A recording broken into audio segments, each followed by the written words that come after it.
you ready? I'm ready.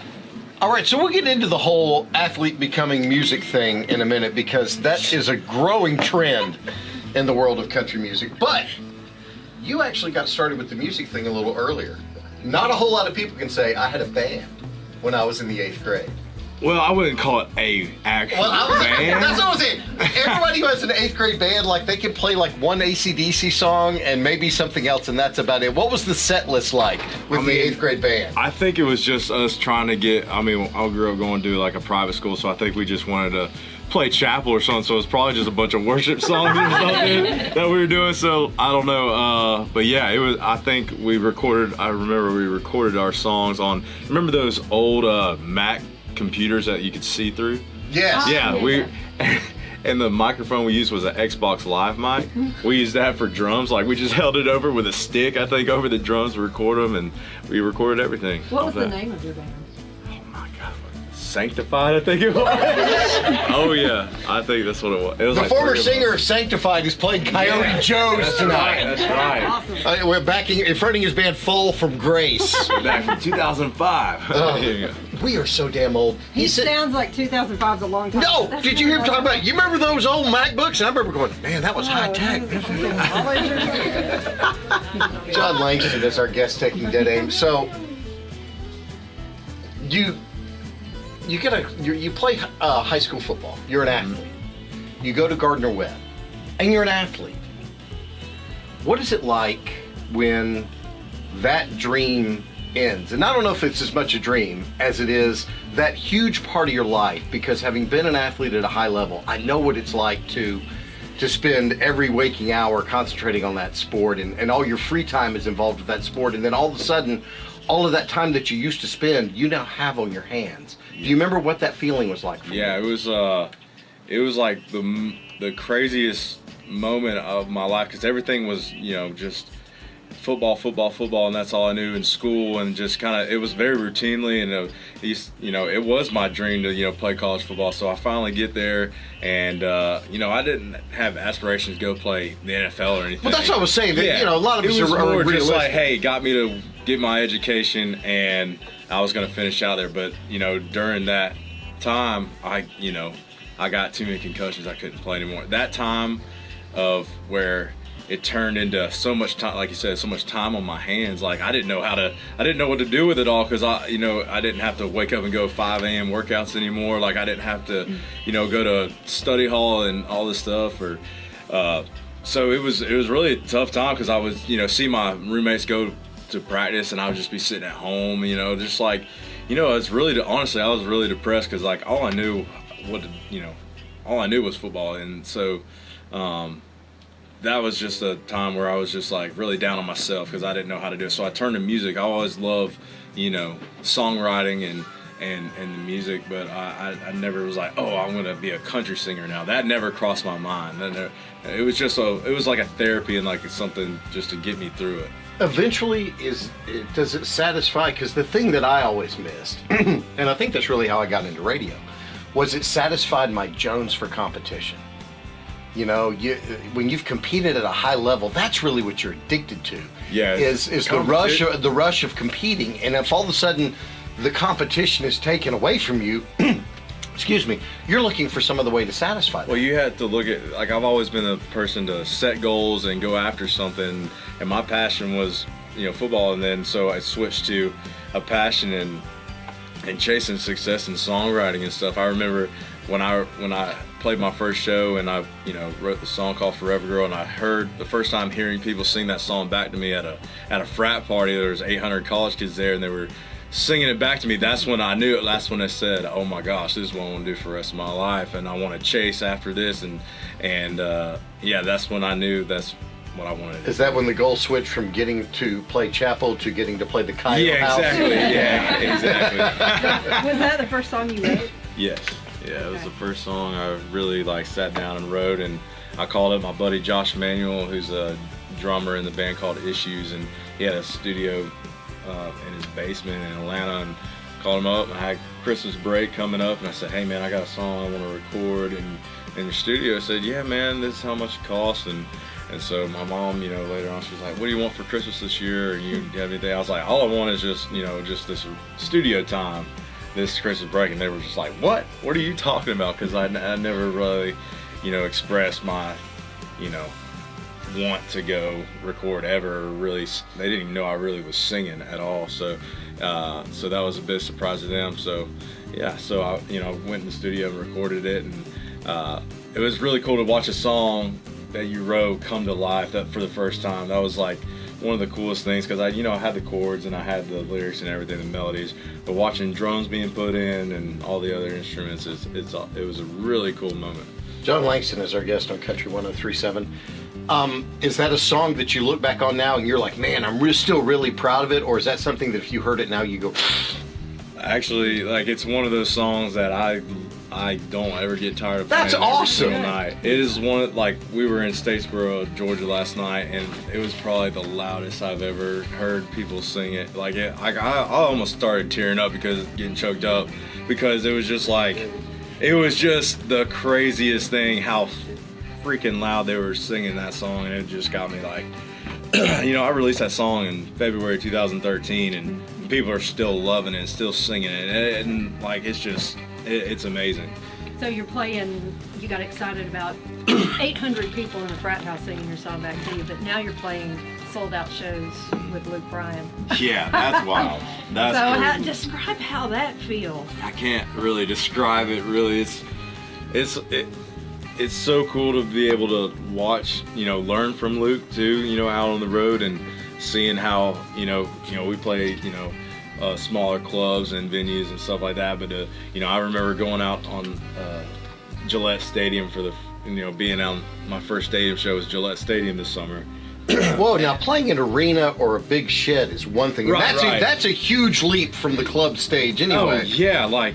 But the stadium thing's a whole different it's a ball whole game. Different ball game. Like, even just like, I remember trying to do sound check, and, you know, the thrust is like 100 feet from the actual stage, and you're trying to sing, and the bounce back from all over the stadium from the PA is like, you're singing one thing and you're hearing what you sang 5 seconds ago again, and it's just like it was really hard to, you know, balance that out. But it was, when by the time we got on stage and saw those people, it was just all worth it. You know, I was describing to somebody the other day that, having been on all these different stages, when you're in an arena, or even to a certain extent if you go out after dark at a shed, it's black in front of you. You can't literally see 2 feet in front of the stage. Oh yeah, for sure. When you're on stage at a stadium, and I walked out on stage when Kenny and Tim McGraw and Jake were here at Bank of America a couple of years ago.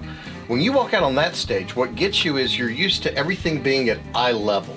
Like, even in an arena, the furthest back is still about eye level. Yeah. In a stadium, all of a sudden you have upper decks, and there's 2 and 3 levels higher, and just the sheer volume of people, the mass of people.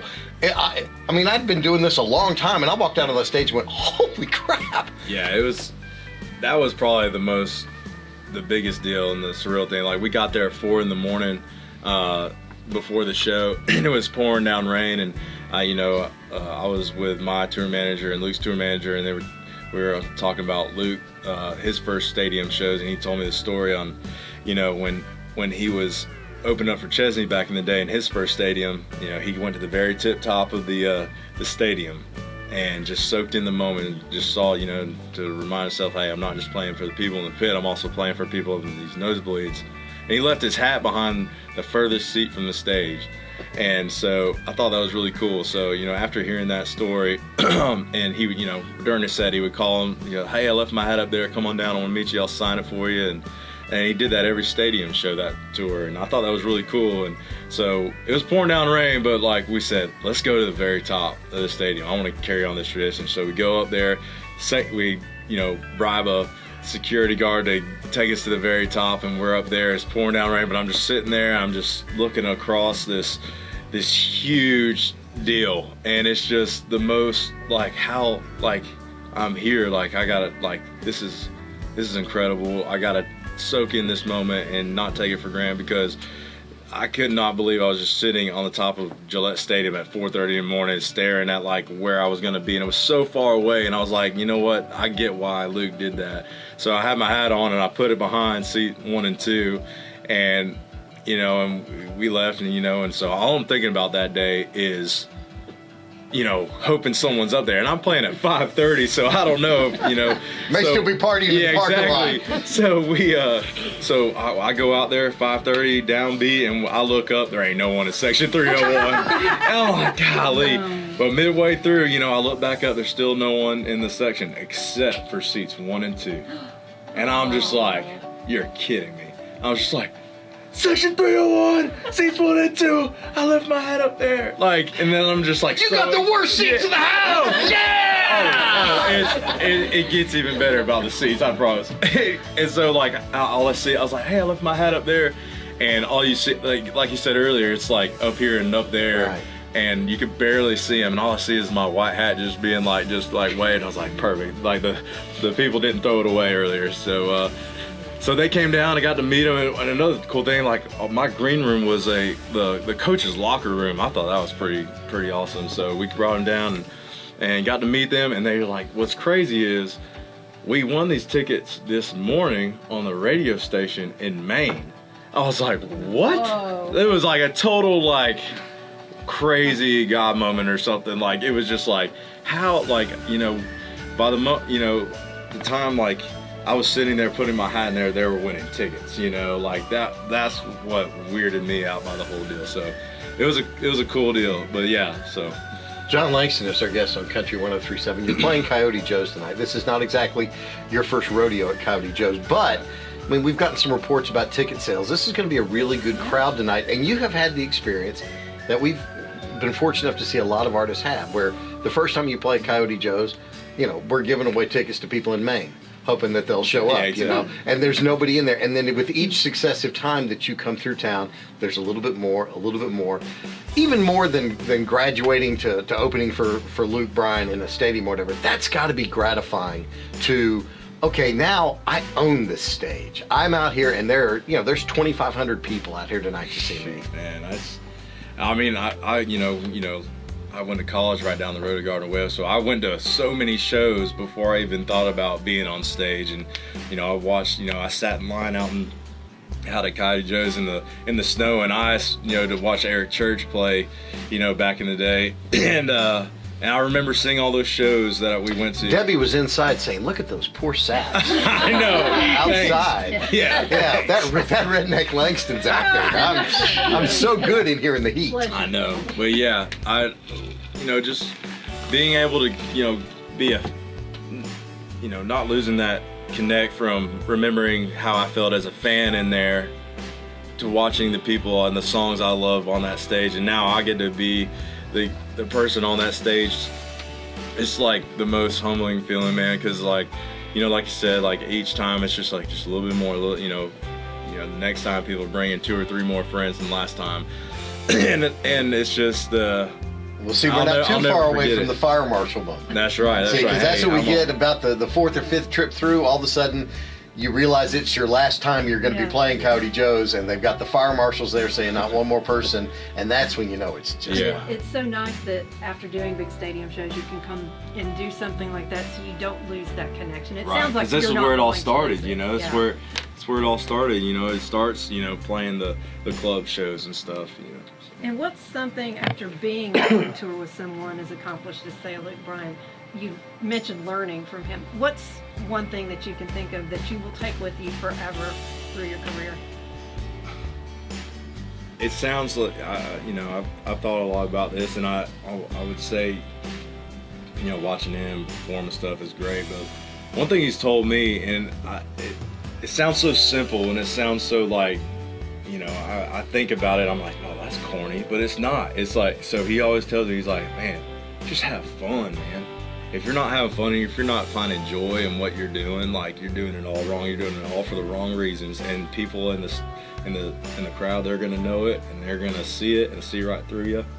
And so I really, when he first told me that, I was like, yeah, have fun, have fun, kid, get out there, But I really took that to heart and really kind of, just really dove in on what he said on that, and it's so true, because just having a great time and finding a passion and love of what you're doing and finding a purpose with it, that's what it's all about. So I'll take that with me forever, for sure. God, I would have thought the advice would have been wear really tight pants. Don't fall Well, off he the tried to stage. teach me how to dance one time, and I was like, yeah, that ain't happening. I'm sorry. Get you out of here on this. Jon Langston playing Coyote Joe's tonight. He's our guest on Country 103.7. I saw a video today, and just a huge smile came across my face, because all of us can say at some point or another, if we're lucky enough, our parents have sacrificed for us to be successful. And they've given up something of their life so that we could chase our dreams. Yes. And you actually got to do something for your dad that I thought was really, really cool. Tell that story. So my dad, oh man, so he's done so much for me ever since, you know, playing sports growing up. Excuse me. And in 2016, he found a family friend's RV, and we rented that. And he drove us, me and the guys, all around the country that whole year. And he was driving, 12 hours, we didn't have a bus driver or anything. So he was just driving all through the nights, making sure we got there safe to every single show. And he was just, he was settling up for me at the end of the night so I could he was selling merch for me. He was doing advancing shows, doing all this crazy stuff that he had no idea how to do, but he was trying to help me out. Well, he knew what to do. He was giving you $1 and taking $2. Exactly.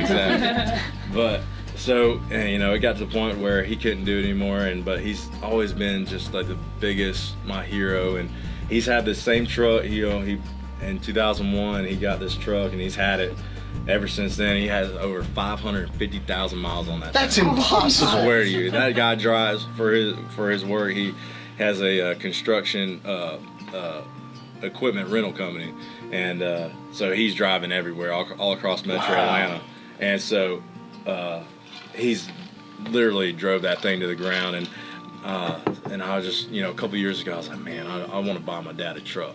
Like, if anyone deserves it, it's him. So I started saving up years ago, and I finally, this past spring, I finally had enough. And it was funny because I found the truck I wanted to get him, and it was his birthday coming up, so it was like perfect timing. And so I go buy the truck in Tennessee, and I'm driving it down, and I called my mom and said, hey, I got the truck, I'm coming. And she goes, perfect. Because your dad just got home, and on the way home from work, his bumper fell off. So, I was like, oh, perfect. All right, so. Son, good thing you're home. Grab the duct tape, meet me in the driveway. We got a little project. He didn't even know I was coming home. He didn't even know I was even at the house. My mom's like, hey, just when he's upstairs, go put a blindfold on him. And yeah, exactly. So when my dad, He won't know anything's going on now. well, it's funny because later on he told me, he goes, your mom comes in tells me to put a blindfold on. And I was like, the kids downstairs. He didn't know what He didn't know what was going on. So he comes. So he has a blindfold on, and they walk him outside. I say, what's up, Dad? And he's just really surprised, and he takes it off. I got the keys for him, and he thought it was a rental. He thought I was joking with him. But yeah, it was just to watch him walk up and just drive the thing. It was just everything to me, just to see him happy. Well, he was somewhat happy. I mean, he thought it was going to be a little bit. Yeah. But he settled for the truck. Yeah. It was a cool moment, man. He deserves the world, so I was just thankful enough I could do it for him. For sure. Dude, that's awesome. Thank you so much for your time. Yeah, man. Thank y'all.